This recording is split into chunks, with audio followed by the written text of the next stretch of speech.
Welcome back to an amazing episode for the FitBiz Journey podcast. Today we have a huge guest. He is an ex-NFL player, a bodybuilder, a founder of Fit Supremacy with a BA in exercise, health and nutrition, and he is weighing in 300 pounds at 6'2" tall. Ryan Watson. What's up, how you doing? Hey guys. Nice to meet you guys. Thank you for that great introduction. Yeah, of course. Thank you very much for taking the time on a Sunday. Absolutely. I really appreciate it. Prada really appreciate it. And Lizzie already loves you. Yeah, we're back. I'm new best friend right here. So, Ryan, thank you very much for being here. Absolutely. I just wanted to start out because I believe when I first moved here about 5-6 years ago, you were already in the fitness industry. Mm-hmm. And I think even back then you were one of the leaders, especially in this area. And I just wanted to really have you on the show because your journey that you have went through is really amazing and inspiring. And the people, our listeners, mainly personal trainers and gym owners who want to be like you, is actually listening and watching because they really need to know and want to know like what it takes. And what you just told me off the cameras, which we'll talk about too in a minute, was already amazing about starting your own company, going all in and all the things that you went through. But let's just start out with how did this whole thing started? I know you were an amazing student and an even better athlete, started already at high school, right? Yeah. So like basically in high school, like how I feel like my fitness journey started was my very first job I ever had. I was a sophomore in high school. My parents made me get like a little part-time job, and I worked at a grocery store. Mm-hmm.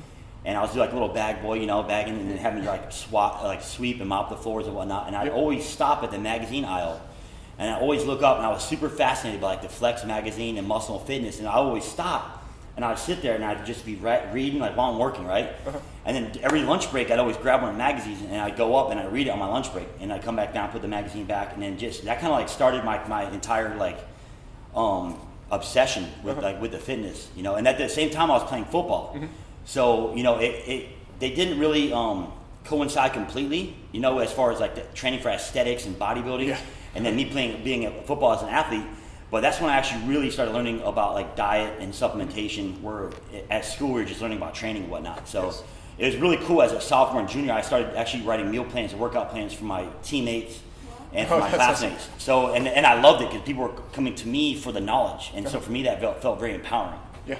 And then right after that, you also what college? You went to a college, but you had a full scholarship, right? Yes. I went to Appalachian State University. It's in Boone, North Carolina. So I got a full ride scholarship. And so at that point in my life, I was dead set on going into the Army. I wanted to be an Army Ranger. Like my whole childhood, I always wanted to be like something in the military, And so I was actually like super focused on going to the military, and I ended up being like super good at football. And then so my senior year I started getting like all these offers for full scholarships, So you actually didn't plan on being let's say going into football and NFL at all, right? All the way until you just realized you were good at it? Exactly. Yes. Awesome. I started out playing soccer for 7 years, and then I tried playing baseball. It was terrible. And then the second I went into my parents wouldn't let me play football until I was a freshman in high school. Uh-huh.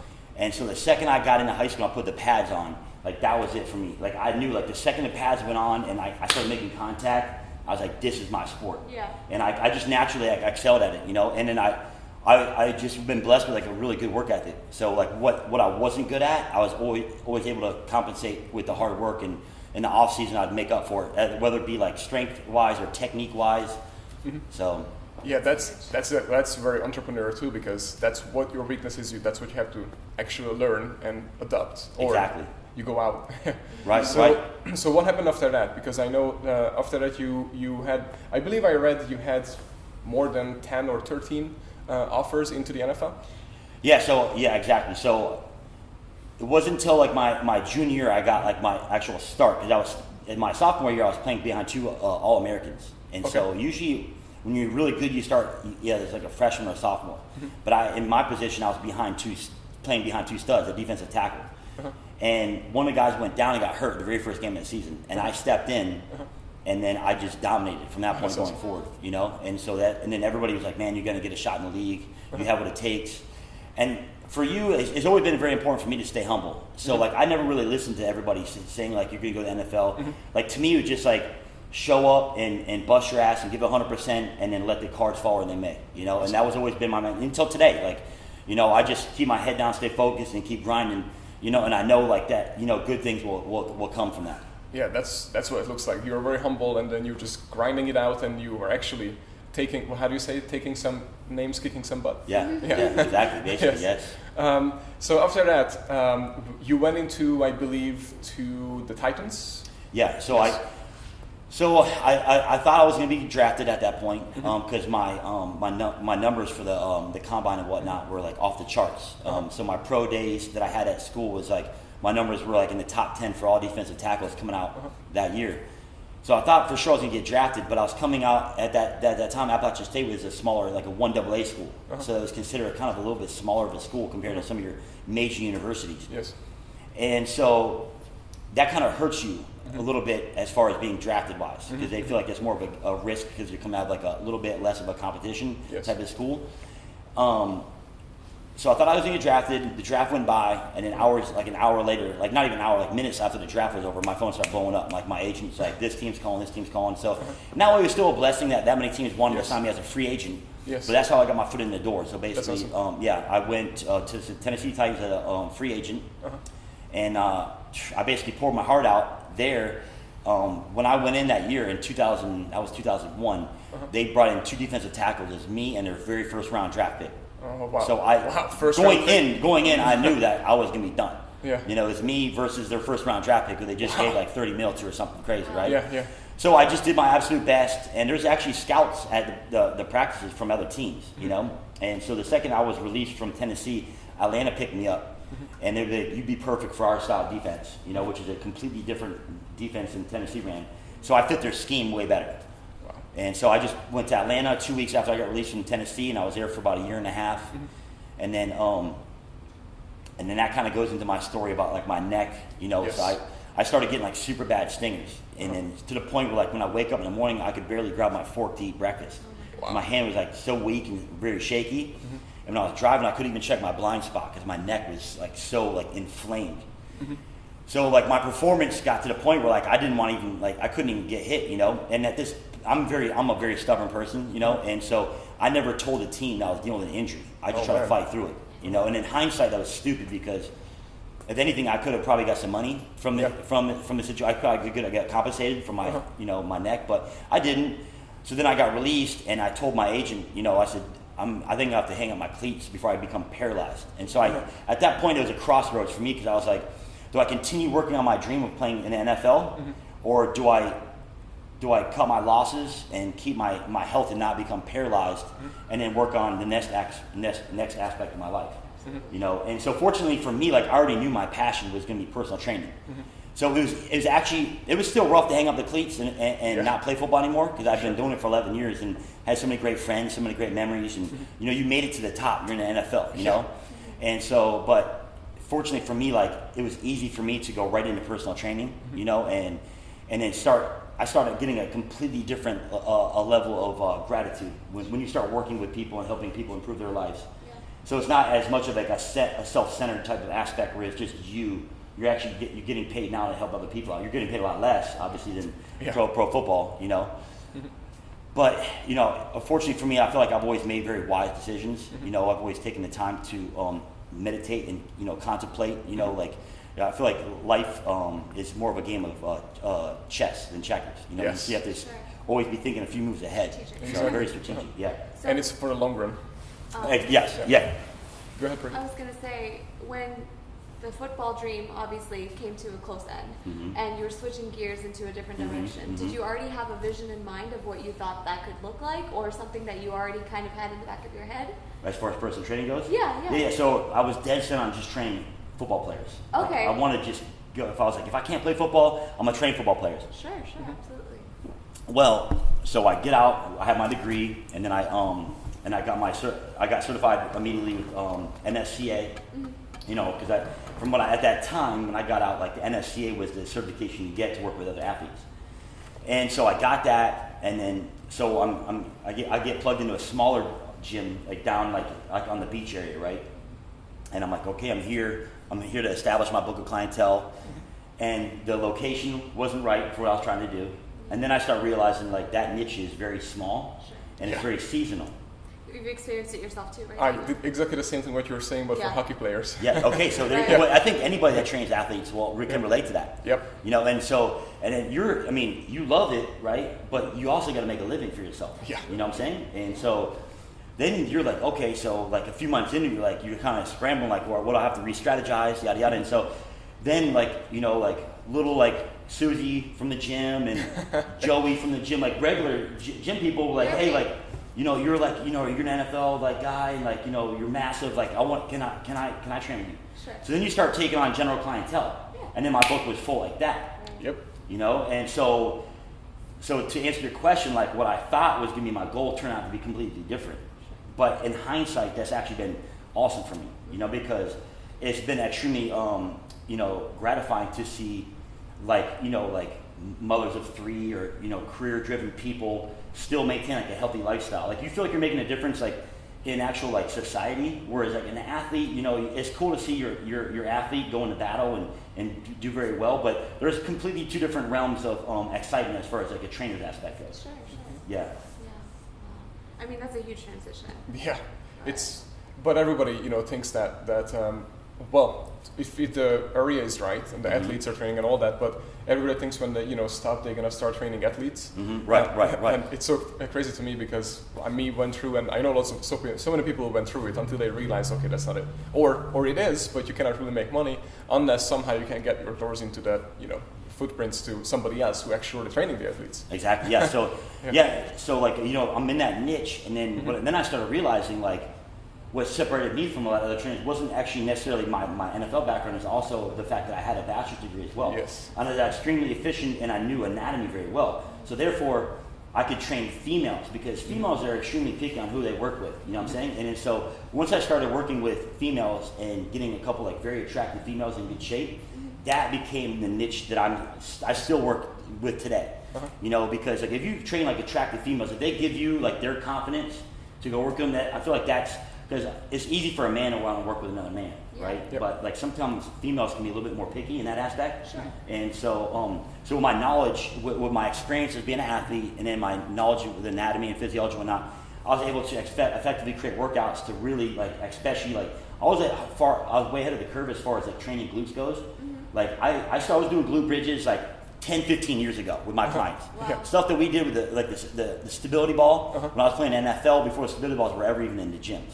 That's awesome. So I created a workout DVD they called the Booty Beatdown. It was 6, 7 years ago, and it wasn't until 2 or 3 years later that it started getting crazy about all the training glutes. But I realized that's what when I would do a consultation with somebody, 8 out of 10 women they want to say, I want a flat stomach and a nice butt. And Yep. butt. Yeah, exactly. Still what they say today. Yeah, exactly. Right, exactly. Yeah. And so let's just be honest. Those 2 aspects are very important. They're very sexually appealing for a female. Exactly. Yeah. So Ryan, you because for the listeners really, because we always talk about this, and we had an episode all about the niche market. So you came out, you thought you had something, meaning for NFL players, and then you actually looked into it, and then realized that your niche market is training who? Yeah, females. Yes. Yeah. So yes. Exactly. And what I find too, what's been a lot different about females, males can be definitely stubborn in the sense that they have to swallow their pride in order for them to reach out to you and ask for your advice and for your help. Okay, that's how we are mentally, And I can speak for the men's behalf, and then females they've become an amazing referral source because they go to the nail salon, they're getting their hair done, and people are like, wow, your butt's looking great, you're looking leaner, way more tone. What are you doing? Your posture's better. And then so boom, boom, boom, they just start chirping, And then next thing you know, you're getting emails and phone calls and whatnot. So and at that point, did you have a brand yet, or you were Mr. Ryan? Okay, good question. So when I first I started independent, and I went to the corporate side for 2 or 3 years, and then I realized that I have to be independent. It's just how I am, And my dad was always an entrepreneur, and he had his own business and whatnot. And so then I was I have to be my own entity, inside of a gym, because at that time I never really wanted to be a gym owner. Yeah. I always felt like that was 2 completely separate things, was being a gym owner and then being a great personal trainer. And I feel like that being a gym owner at that time would take away from my passion and my love for training. That's all I want to do is focus on programming and getting people in shape and helping them reach their goals, I am so glad what you just said because, and totally forgot, and this can be off camera, but I actually brought you a present. Oh my God! Wow. You don't have to open it now. Just put it to the side. Yes. Okay. But it's basically it's nothing big. Okay. But the book that I have written actually is 100% all about you're either a personal trainer or you're a gym owner. Dude, and what you just said. Yeah. Awesome. Yeah, because I'm hitting some more crossroads now that my brand is taking off. It's been awesome, you know, and that's kind of one of the things that like I never knew I was missing up until this point. So to answer the question, really, essentially, when I first started out personal training, like in the independent side, I came out, I was one more rep. Before the supplement company, one more rep. I had a Hummer that I just sold like a couple months ago, but and on my license plate said one more rep, and I've had that on my truck for like 10 years. Yeah. And so I had business cards, and my site at that time was one more rep. I should have trademarked it. Yeah. It's a supplement company right now, like that's like Jay Cutler or BPI or whatever, are affiliated with one more rep. So and now you see it all over the place, like clothing. There's like a clothing brand. And then I started reading about branding and yada yada, and I'm like, okay, so people like outside of Tampa, they don't know what the hell one more rep is. Right. Mm-hmm. So then I was like, everything I read, it has to be like, so if you're training, brand your name. Brand your name. So then I was like, okay, it's got to be Ryan Watson Fitness. Mm-hmm. And then that's actually what that branding aspect, you know, really helped my name get out there, like, you know, nationwide, even internationally, you know, because like I have a lot of people email me and, you know, and write me from like, you know, Brazil and a lot of like South America and stuff like that. So, that what you just said, the basically copywriting, it's your own name, so it's already copyrighted. Mm-hmm. But guys, that what he just said about RyanWatsonFitness.com, right? Mm-hmm. Yes. And then there's also what MarkFisherFitness.com. He's in New York City doing amazing. Mm-hmm. But the reason I'm saying this because anywhere in the world, when somebody types in Ryan Watson Fitness, then you will be number one because it's your name. Right. And then all the pictures and everything, you will come up. So people right away, there's your credibility all over the internet. So it's a really great idea to do that. Yeah, exactly. So just recently, because I'm trying to completely re-evolve, you know?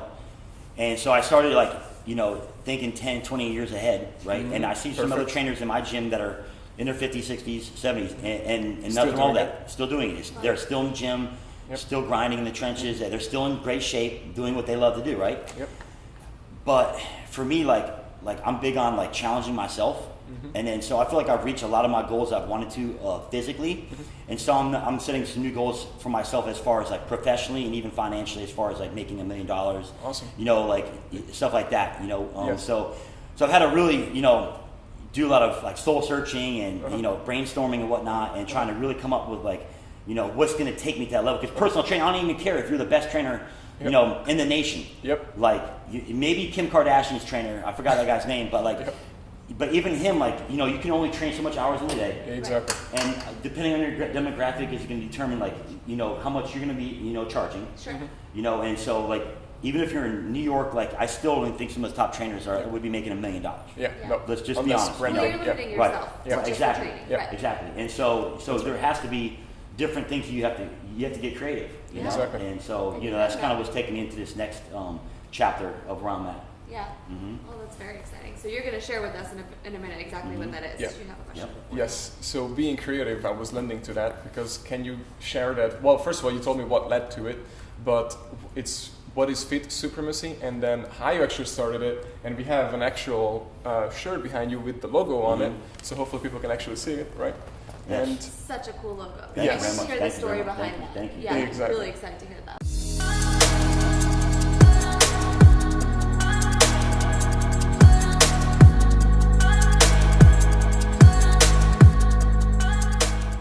if you guys are still watching, make sure to stay tuned because this episode is going to have 2 parts. So make sure to stay tuned for that. Yeah. So essentially, you know, so basically when the old gym closed, you know, and I was forced to like make a decision on where to go train at and whatnot, I was like, this is the point I've needed where I need to like really draw a line in the sand and say, take a step back and say, this I'm at the crossroads. This is the next chapter of my life. Where am I going to go? Okay.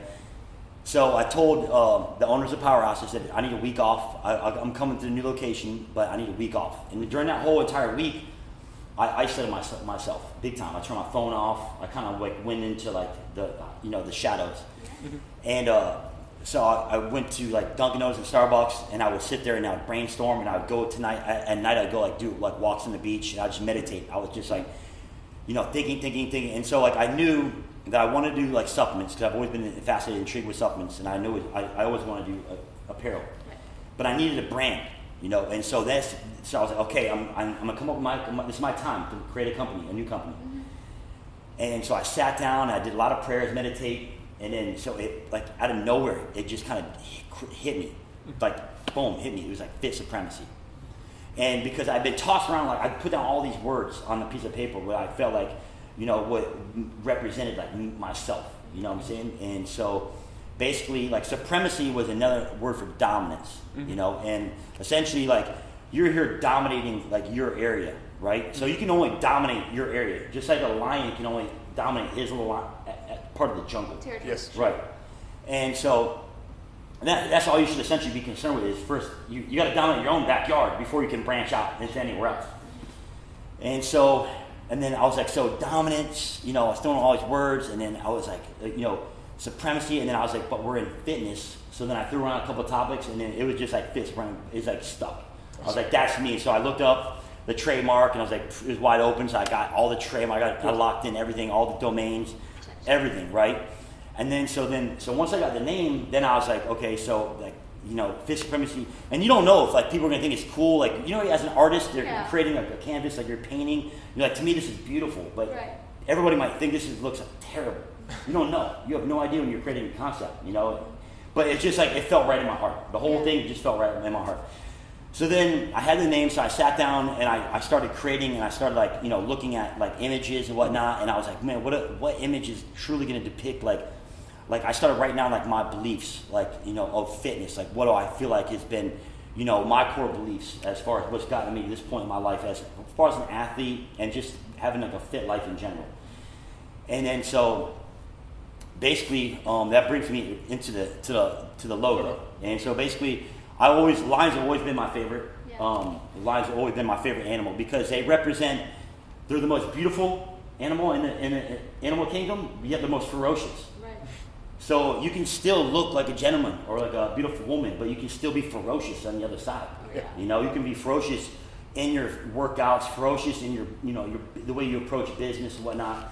So the lion, that's always been like, I just love the lion, right? And so he's the most alpha thing out there. Mm-hmm. And so what's more stronger than one alpha? Two. Right? So when you have somebody watching your back, the possibilities are endless, right? And so essentially, the alpha, the line represents like the alpha, like your dominance in the animal kingdom, in your jungle. And then when they got each other's back, it means like you're pretty much unstoppable. Because that essentially, back to back, that stands for brotherhood to me. That's brotherhood or sisterhood.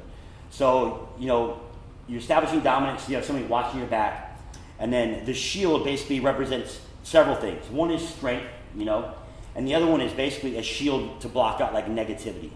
Toxic people, toxic situations, because that's one of the things I can truly attribute to where I'm at in my life. As I learned this way before I ever watched the movie The Secret or anything like that, like reading books about the subconscious mind and law of attraction. I realized I have to start cutting these people out of my life. They're doing drugs, they're selling drugs, they're getting locked up, they're doing crazy stuff, and like I'm trying to better myself, and so I realized I start cutting out like my best friends and people, even family members that were like talking down to me or anybody that even, girlfriends or whatever it might be, that if you didn't add to my life or my direction, then I knew like subconsciously I had to like eliminate them, and so essentially like that shield represents like, you're standing up, you have strength for yourself, but you're also blocking out a lot of the negativity as well. And then so orange has always been my favorite color, and so all colors actually represent something. If you look up actually, the meaning of like red and blue, they all actually have very, very strong subconscious meanings, like in the animal kingdom, in nature, just in life in general. And so like the orange is a very fiery, it's a very passionate, it's very high energy, and that's the way I've just been very high energy, very passionate about what I do. And so the orange has always been my favorite color. So, and then black is just like, like bold, exactly, bold. And so the combination of the two, just like, I loved it. It works for me. And then so that's pretty much the birth of the logo. That's a pretty good birth. Wow, yeah. So when I put it down on people, when I put it on paper, people were like, man, that's pretty badass. Yeah. It is. That's exactly they're like, that's pretty badass. And then so I'm like, you like it? I was like, don't just, feed me BS, like just because you're my friend. Just keep it real with me, Yeah. And then I would start. Well, I would walk. Go to the grocery store. I go to the mall, and then people are like, what is that? You know, and I'm like, dude, okay, so I'm on something. You know. Oh yeah. And I didn't want to have barbells, and I had one of that stuff in there because I'm more about lifestyle. And working out is one facet, one aspect of your life. Yes. You know, and so this is a lifestyle brand. Yeah. And so I want it to be a ferocious, positive, energetic, you know, enlightening brand. You know, so. I think that's one of the most amazing stories that I heard, and meaning like the most meaningful logo creation that I have heard. So thank you for bringing that up, because for me it was, if it's going to represent my entire life and my history and my future, it had to bring some very significant meaning, right? Yes. And I didn't want it to be just like a Nike check or like an acronym like UA for Under Armour, even though like they make great products. Like that's not really meaning. Like an acronym for words or just a Nike check. I mean, it's cool and it's simplistic, and it's very recognizable, you know. But like I wanted mine to be a combination of simple and sleek, but yet like had a lot of significance to it. That was important for me. There's a lot of depth to it. Yeah, depth, exactly. And I'm a deep person. If you get to know me, like I'm way more than just like a meathead, you know. I'm like, I can't even tell about the meathead. No. Everything else. I try to be, you know, very, you know, spiritual and intellectual, whatnot. So you are. So that's so glad I appreciate it. Thank you. So I think that all comes with wisdom, though. You know. Yes. And we're all trying to essentially, like, I feel like as humans, we're trying to explore our existence. Why are we even here? Our purpose. You know. And so, you know, it's fun. It's exciting. You know, every day's, you know, it's like this. This is like, you know, a new day, and I've met some awesome people here. So, and we're talking about our passion. So, like, life is good. You know. Your life is good. You're right. Yes. What you said, by the way, about the shield. So to block everybody out. I mean, you know how many times I change friends because of they are pulling me down, or even family members, just like you. Yeah. It's you have to. Otherwise, you're gonna get stuck where you are and never make it. Yeah. Exactly. Yeah. I mean, and that just shows your sign of maturity when you start to realize that. When you start cutting everybody out, and then you actually you start to go like this. Yes. You know. And then they come back. I mean, I don't know about you, but I have so many who actually come back and say, "Oh, now that you got lucky, you can give me some money," for example, stuff like that. I get messages like that. Well, I have like people like through friends of friends, like, I don't even hit Ryan up anymore. He's changed so much. Exactly. I had that too, by the way. Change. I mean, we're here to change. Yes. We're here to evolve. We're here to get better. So. And I wanted to say it was also perfect. I'm going to use it, and Michelangelo will probably use it too for our promos. But what you said, that if you got too comfortable, and when you feel comfortable, you know you need to change and get some uncomfortable a little bit, so you can actually get more comfortable in the end. Yeah, exactly.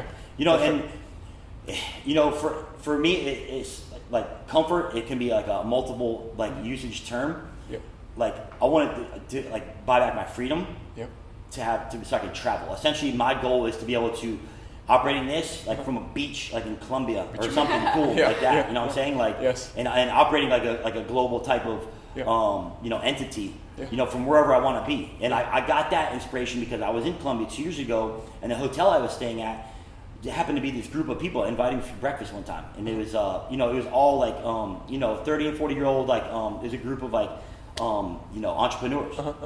And they had like a team of like 10 or 12 of them, and that's all they do for 10 months out of the year. Is their team, they travel the entire world, and they all work from their laptop. That's awesome. Oh man. So they have to log on for like 2 to 4 hours every single day and run their business. And then the rest of the time is just like sightseeing, partying, yada yada. Yeah. Wow. And I was like, and they were like the coolest, most deep people I've ever met. So well versed and cultured and traveled.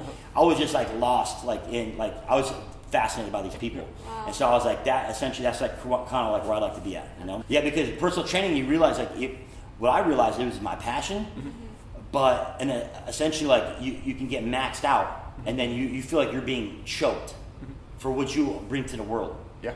You know, because I'm like, if I'm only working these like same 20, 30 people, you know, and I'm working myself to death, but I'm only really improving these 20, people. 30 people. Yeah. When you know, like your experience and your credentials and your you know, education, you could be helping thousands of people.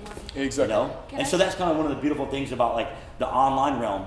You know, that's been a beautiful aspect, because I always started training way before online training was cool, way before the social media ever popped up. You know, so it was like I was back then, like when it was just training. You didn't have to worry about posts and doing, you know, all that stuff. It was a lot simpler time. It was.